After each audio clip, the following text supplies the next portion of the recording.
Chapter 11. The Dragon Affair.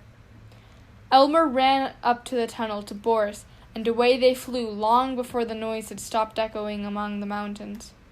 "Well, that's that," said Elmer, panting for breath and reaching for his second box of fig Newtons.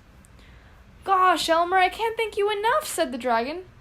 Never mind that. I've never had so much fun in my life. But you'll have to hurry me back to Seaweed City. I've got to take the train home as fast as possible." Over the desert they flew, and the wind grew stronger and stung Elmer's face. "I think a storm's coming up," said the dragon.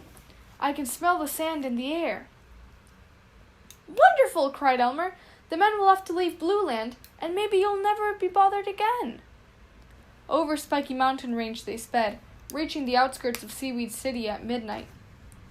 "How about leaving you on top of the monument?" suggested the dragon. "Then I won't have to land on the ground." "Fine," said Elmer, and the dragon glided onto the top of Seaweed City Monument, overlooking the center of the city.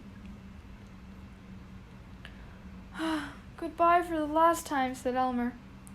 "I'm sorry that I never really got to see your family. They must be magnificent. But tell them from me that nobody will ever know more about them than they do right now, except for our friend the old alley cat. I'll tell her all about it." "Goodbye. I'd better hurry home too," sobbed the happy baby dragon. He clumsily hugged Elmer, and off he flew. Elmer finished up the fig Newtons, saving one box for the train, and climbed down the monument.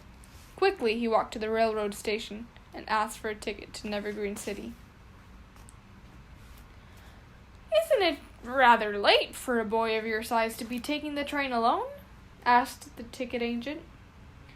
"I suppose so," answered Elmer, giving the man $7.27. The man shrugged his shoulders and handed Elmer a ticket. "I can't get used to boys these days," he muttered. "By the way, there's a train in 20 minutes. Gets you down in Evergreen at noon."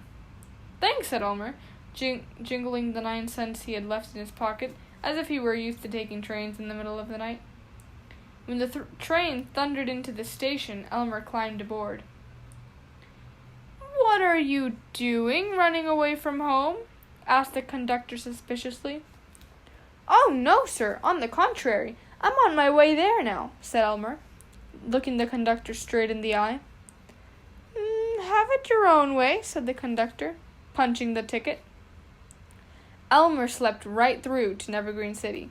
He walked up the front steps of his home just as his mother was making herself some lunch. "Elmer! Elmer, you're back! But you look half-starved." "I am," said Elmer, hugging his mother and sitting down at the table. He ate 3 bowls of tomato soup, 5 slices of pumpernickel bread, 4 glasses of milk, 6 fried eggs, and 2 huge pieces of sponge cake. Then he went to talk to the cat. It wasn't until the next morning that the Dragon Affair came out in the Nevergreen City News. "Listen to this," yelled Mr. Elevator, reading aloud at breakfast. "A fantastic and unexplainable escape took place in the great high mountains of Blue Land late Sunday night. 15 dragons, a wonder in themselves as they have been long believed to be extinct." And the newspaper story went on and on to tell about the brave men who had fought their way back through the treacherous sandstorms to tell the most momentous story of our time. "Unbelievers who doubt the story," continued Mr. Elevator, reading aloud from the paper, "will find it difficult to dismiss the following supporting evidence of the presence of dragons in this region."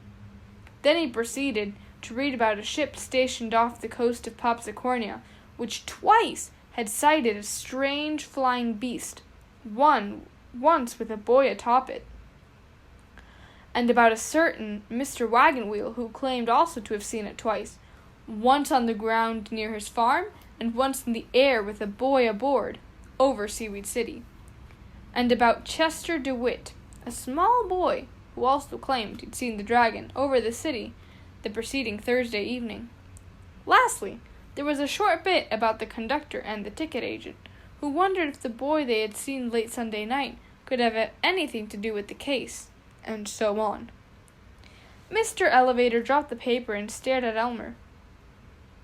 "Did you have anything to do with all this?" just don't understand your strange trips away from home." "Me?" said Elmer, choking on a piece of toast. "Why, Father, you don't mean you really believe all that nonsense, do you?" The end.